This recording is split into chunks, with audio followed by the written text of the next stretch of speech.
The Jack Trail, from Sippin to Saddles, and the trailhead starts right here.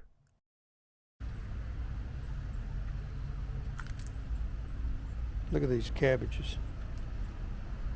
And look at the container. I am at Jack Daniel's Distillery, Lynchburg, Tennessee. Registered Distillery number 1. I didn't have a reservation for a tour when I arrived, but as luck would have it, someone had canceled on the next tour, so I signed up. Whiskey barrels and rocking chairs abound. This is the visitor center. This is the man that started the business, Jack Daniel. A wall made from the characteristic square-sided bottles. Don't try this at home unless you have some rowdy drinking buddies. And this is how the whiskey bottle has evolved over the years.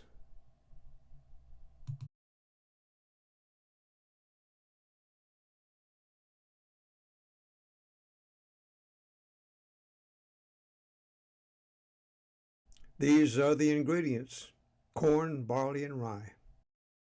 The tour takes you through the processes are used to make this wonderful and unique Tennessee Sippin Whiskey.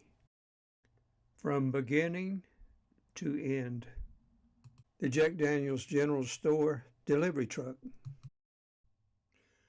Moore County, where Lynchburg is located, has a population of about 6,500. And the county lines, the boundaries, none of them are a straight line. Moore County is a dry county, and it is the third smallest county in the state of Tennessee. And it is internationally famous. The whiskey that he made obtained the moniker Old Number 7, but no one except Jack Daniel knew what it meant, and he didn't tell. In 1911, Jack Daniel died, and his nephew, Lem Motlow, took over the business. But in 1908, the state of Tennessee had voted to go dry, so they had to shut down the business. The distillery in the Hollow closed down, and both the saloons in town had to close down as well. Lem Motlow had to rely on mules and hardware sales at the general store to see him through the long, dry spell. Even after Prohibition was repealed in 1933, Moore County remained dry. So Lem got himself elected to the legislature, and in 1938, the state passed a special state law that allowed whiskey to be made but not sold in dry counties. Back in business, although his name appears in fine print on the label, Lem Motlow's commitment to the distillery loomed much larger. When Prohibition was finally over and the distillery reopened, Lem was 69 years old. Not the age folks used to start over again, but that's exactly what he did, started over, putting the equipment that survived the fire of 1930 into working order. While he waited for new whiskey to age in the warehouse, Lem sold peach and apple brandies and 1-year-old corn whiskey. By never compromising and rushing to return to his uncle's Old Number 7 to market, Lem brought back the whiskey and the spirit responsible for Jack Daniel's unchanging characters. Known for hosting lavish parties, Jack Daniel liked bringing folks together. During the 1890s, nothing brought small-town folks together like music. It was the golden age of the small-town band, and Mr. Jack graciously outfitted a Lynchburg group out of the Sears and Roebuck catalog for a grand total of $277.70. For the next 25 years, the Silver Cornet Band faithfully performed for saloon openings, political rallies. Old Number 7 was the favorite whiskey of Old Blue Eyes. Frank Sinatra was buried with a bottle of Jack Daniel's whiskey. A picture from the 1880s in Cave Spring Hollow. Jack Daniels is in the center right, wearing a vest, a bow tie, and a white hat. In the center of the photograph is the ex-slave Nearest Green, who was the Master Distiller. This is where they ship it to. All over the world. Our tour begins. We board a bus there at the Visitor Center and drive out to the distillery itself, starting at the charcoal kiln. So we've got no liquor stores here. Wow. So we want to get to the closest liquor store. We got to go about 20 minutes down the road. But we got a bottle shop up there. Did y'all go in that bottle shop? Did anybody go in there? Not yet. So in the bottle shop, how we can sell you whiskey in a dry county is we can sell you all a souvenir glass bottle. And inside that souvenir glass bottle happens to be whiskey. It's just one of the loopholes we got here. We got a lot of loopholes in this. Is this the charcoal making place? This is where we make it. Yep. We call this the rickyard. So this is maple wood? Mm-hmm. Maple wood. The brickyard. Charcoal is an important ingredient in the process. How is it? For ricks we put under that hood you see right over there. Now the two guys that burn and they make all the charcoal used for the filtering process, their names is Darren and Tracy. Only two guys here that make the charcoal. They've been doing it for over 20 years. When they get ready to start that fire, they won't use any accelerant because they don't want any foreign taste or smell to be picked up in the product. So we use whiskey to start that fire. Y'all see that can right there that says whiskey for destruction? What they do is they'll take that pan, they go down to the steel house, they get 140 proof. Straight from the steel, come back down, and they douse that wood down. It's going to burn for about an hour to an hour and a half. So, let's walk up here and watch a little video to see how they do it, guys. And the reason we use maple wood is because maple wood is very porous, and that's what we need for the whiskey to filter everything out of it. Y'all see those rocket chairs right there? That's what Darren and Tracy do most days. No one around here works hard or fast, okay? A big old pile of ashes. Like I said, they've been doing it for over 20 years, so they've got it down to a science on how to spray that fire down to get the charcoal we need. That charcoal is going to be large, golf ball sized pieces when they're done burning. Whiskey won't filter through it, it'll just roll right over it like rain going over a gravel drive. So we want the whiskey to actually filter through all that charcoal. So what they'll do is they'll let it sit outside, cool down, then they put it over there in that shed next door to us. They're going to grind it up into these little small piece sizes that look about like this. So every single bit of our whiskey is filtered through all this charcoal before it goes into the barrel. This filtering process is what separates us from our bourbon and makes us the Tennessee Sippin Whiskey. Bourbon makers go straight from the still into a new white oak barrel. We go one step further. We go from the still, filter every bit of that whiskey through charcoal, then it goes into a new white oak barrel. Do we get to take home free samples? You help yourself. You gonna get a souvenir you don't want though. So that's the difference in bourbon's whiskey too, folks. But to be considered a Tennessee whiskey, to have that label on your bottle, you've got to filter it through charcoal, otherwise you're a bourbon. That's it. That's the difference to be considered a Tennessee whiskey. All right, so guys, Darren and Tracy, like I mentioned, they're right there on the wall. Either one of those walls you look at, those are the only two guys here, like I said, that do it.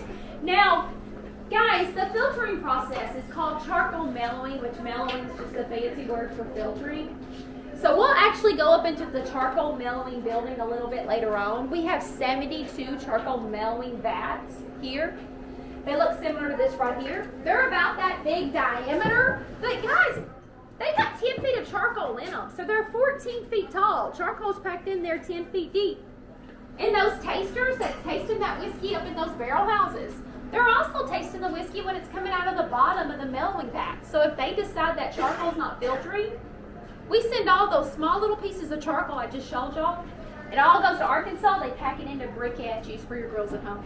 So if you guys are ever shopping for charcoal, look for that bag of Jack Daniel's charcoal over there.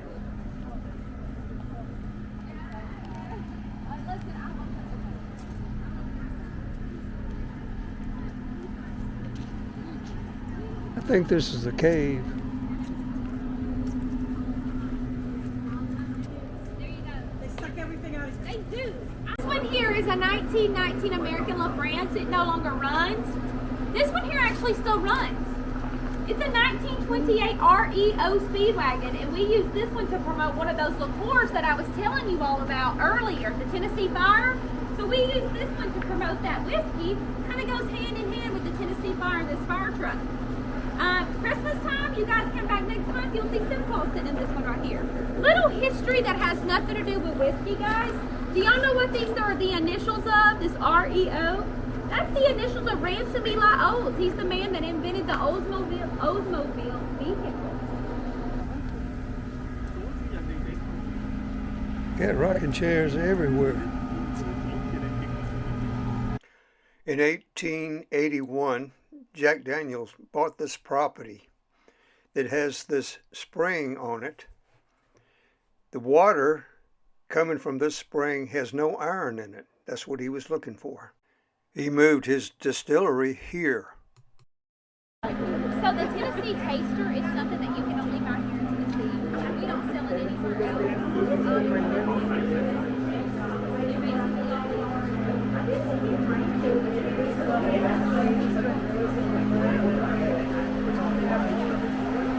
That's what gives the water.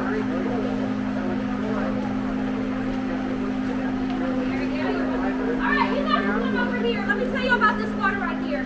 So guys, this water is the reason Mr. Jack actually moved to this location. This is what brought him here.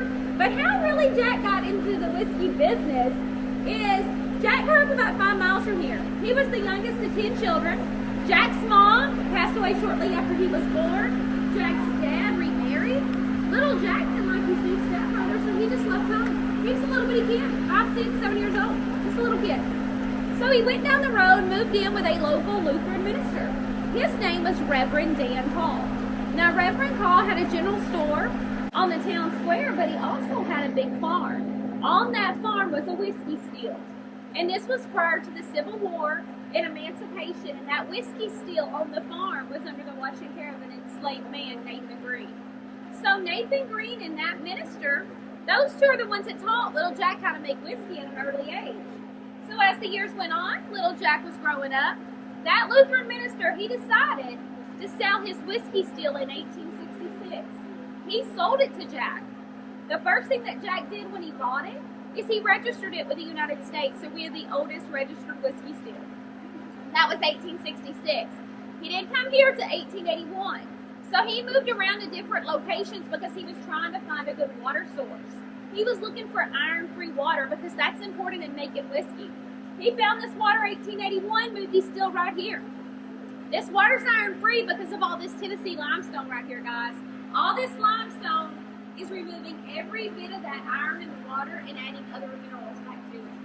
That's the key to making good whiskey. It's got to be cold and iron-free water. Iron ruins your whiskey. It turns it black. So, 1881, guys, if y'all had any drop of Jack Daniel whiskey in your lifetime, y'all had some of this cave water right here. This water is the heart of the whole operation. Without this water, we wouldn't be here. So back in Jack's day, he wasn't making the kind of whiskey we're making today. We're making about 2,500 barrels of whiskey a day. He might have only been making 3 or 4 barrels of whiskey a day. So his water source was right here. Jack's still sit right here in the middle. And that little white office I pointed out, that's all that was here. He didn't have 96 barrel houses. He was putting his whiskey in barns or on the hillsides. He didn't have everything we got today. So, this is it, guys. Now, we've got a filter back here. We're pumping out about 100 yards back. And the only kind of filter that we're using for this water is a sand filter. That's the only kind of filtration system we got. This is it. And guys, nice and clear. It stays this way year round, pretty much about this level right here. We're in Tennessee. When it rains, it's going to rain. This will flood. And all this is a natural spring coming up from the ground. See those pipes? Yeah. Okay, so they're pumping that water over there. Okay. That's where the mash cookers and the fermenters are. That's where it's going. So the water is actually added twice during the process of making whiskey. It's added once when we're cooking all of those grains, and then it's added one more time when all those grains get over to a fermenter. Thank you. You're welcome. Look at these trees. They're nourished by the Tennessee water. This was Jack Daniel's office.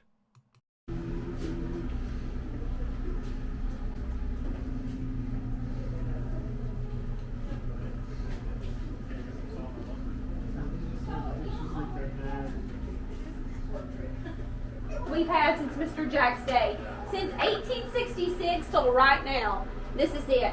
The only one person that's missing from this wall is Mr. Nearest Green. He's the one that helped teach Jack how to make whiskey. There's not a photo that exists of him, but if there was, of course, he would be on the wall. Now, 150 years has passed since Nearest Green and Jack Daniel made whiskey together, and we still have both families working here at the distillery. Guys, we just don't have Jack's family, Nearest Green's families working here. We got a lot of families. You see this man right here? This is our current Master Distiller, Mr. Chris Fletcher.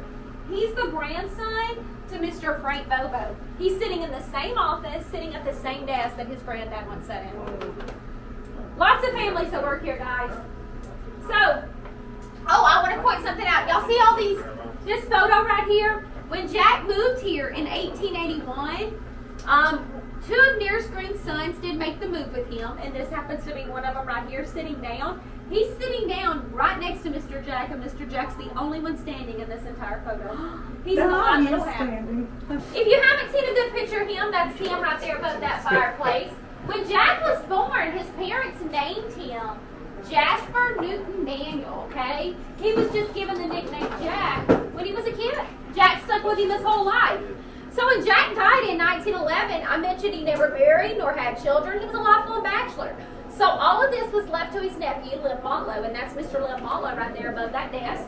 Lem Motlow, guys, he came to work for his Uncle Jack when he was only 17 years old. So he took care of the business part of the distillery. Jack didn't spend a whole lot of time here in the office. When Lem passed away in 1947, he had 4 sons. They're right there in that photo. Those 4 brothers, they sold their great Uncle Jack's distillery in 1956 to a company out of Kentucky called the Brown-Foreman Corporation. Brown-Foreman still owns us today. They've got a lot of their products out on the market. They got Woodford Reserve, Old Forester, El Jimador Tequila. But 70% of Brown-Foreman's revenue is Jack Daniel whiskey, guys. Do y'all know why they're smiling and looking happy right there? That's it! $20 million in 1956. That photo was taken right in this very office. That's why they're smiling. And you know, when they sold the company, guys, in 1956, they had a lot of other offers, okay? But Brown-Foreman was already in the whiskey business. 2 things they asked of Brown-Foreman. 1, you got to make whiskey the same way Uncle Jack did. Right here, he was going to go sell whiskey that morning. Well, being that Jack didn't spend a whole lot of time here in the office, he never opened his own safe. He couldn't remember the combination. He got so mad and frustrated that morning, he couldn't get it open, he kicked it. So when he kicked it, it broke his big toe, set up gangrene. 1905, they didn't have modern medication. So over the next several years, guys, they had to amputate. They amputated his toe, his foot, all the way up to his hip. He died in 1911 from blood poisoning, from losing his little temper and kicking this safe right here. Horrible way to die. What's the lesson of that story? That's it. Remember your combination, right? Control your temper. What's in it? What's in it? Do they ever open it? They open it like our Master Distiller, Mr. Chris Fletcher. He can get it open. But you know the number one lesson, if you think about all of that, you should never go to work early because it may kill you. So Jack should have never came here early, right?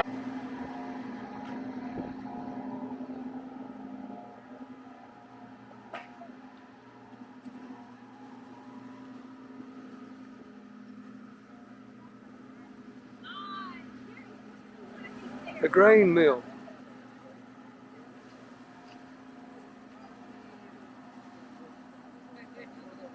The barley and the rye. We'll grind those up, add some cave water, we cook all that in a mash cooker. That mash is then sent over to a fermenter. We've got over 60 40,000 gallon fermenters in this building right here. You're about to go see them all. That mash goes into that fermenter. We add more cave water, we add yeast, and we add a little setback from a previous batch. It's like making sourdough bread. You take a little of the old, out of the new. That's going to ferment for about 4 to 6 days. After it's done fermenting, y'all see this tall building right here? That's our steel house. There's 4 steels in there. They're 40 feet tall. They're made of copper. Inside those steel is called a tray. So mash goes into the top. It trickles up the tray. Steam that's caught from the bottom. When that mash comes in contact with the steam, it's pulling off the alcohol. We capture those alcohol vapors to the top. We pull them and condense them.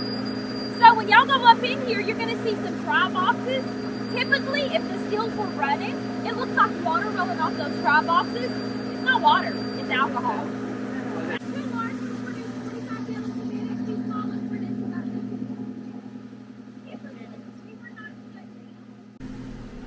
Water, yeast, and a bit of sour mash from a previous batch is added to the fermenting process. Turns the sugar to alcohol in about 5 or 6 days. The resulting whiskey is 140 proof, then reduced to 80 proof. 1 gallon of whiskey. All that leftover mash, we send it up to that hill. We call that Swamp Hill. We sell all that leftover mash to the local farmers. They feed it to the cows, feed it to the pigs. So guess what we got here in Lynchburg? They're happy animals. Happy. All right, guys, y'all have any questions before we go over here?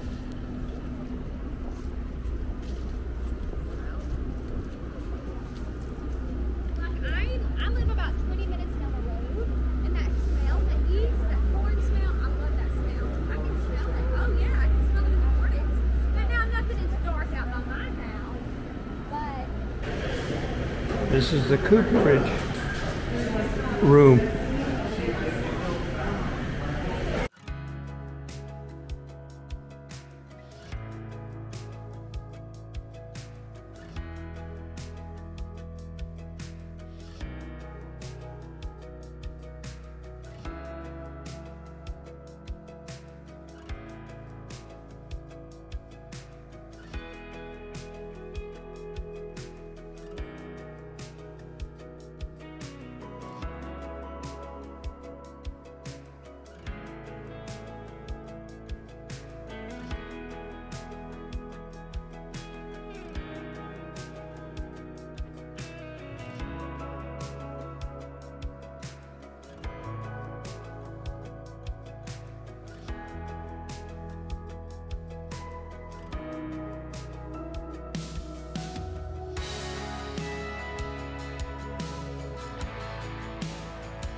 insulated. Top floors is going to be more like your attic at your house. Bottom floors of the barrel house, more like a cellar, more like a basement. So it stays cooler, hotter. When it gets hot outside, these wood pores are going to open up, pulling that whiskey in. Winter nights, they're going to close, pushing that whiskey back out. So it's a constant push and pull. That whiskey's going in and out of that barrel. Y'all see this right here, that line? That's what we call a whiskey soak line. That's how far that whiskey penetrated, soaked into that barrel.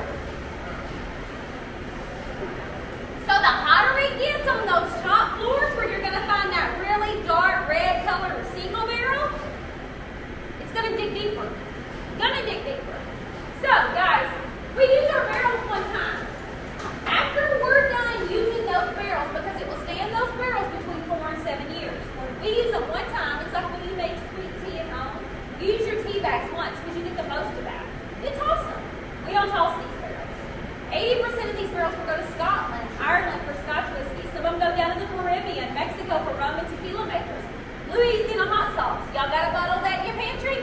They marinate their peppers in our barrels.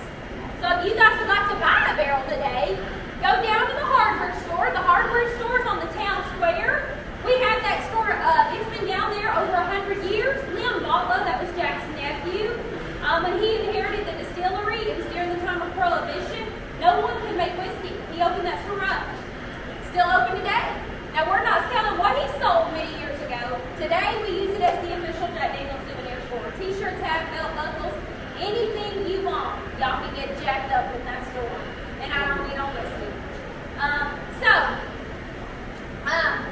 That whiskey back there, guys, that single barrel whiskey, it's all bottled right here. This actually used to be the main bottling facility. Many years ago, we done everything right here in this next part of the building. We outgrew it, so several years back, they built the facility down the road. So if you remember what I said, that whiskey right there, that's the darkest, richest, boldest whiskey we're making, bottled one barrel at a time. One barrel that's been selected by those master tasters, and they bottle it along. So if you buy 2 bottles, look up here at the top, the neck of the barrel of the bottle. The barrel number is going to be put at the very top right here. If you buy 2 bottles, look at the barrel number. The barrel number is the same, the whiskey's going to taste the same. If the barrel number is different, the whiskey's going to have a slight difference in taste. No 2 barrels are going to taste the same, but like I said, it's all it is.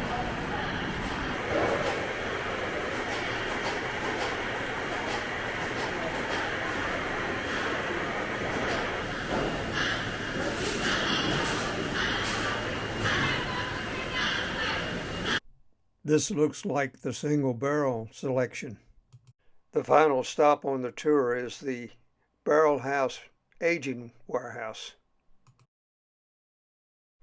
The inside has an aromatic bouquet. Smells good in here.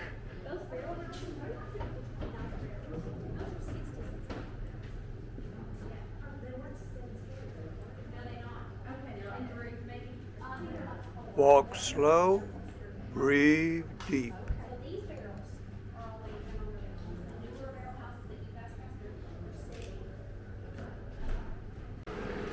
These are the buses where you get on at the start of the tour and gradually work your way back.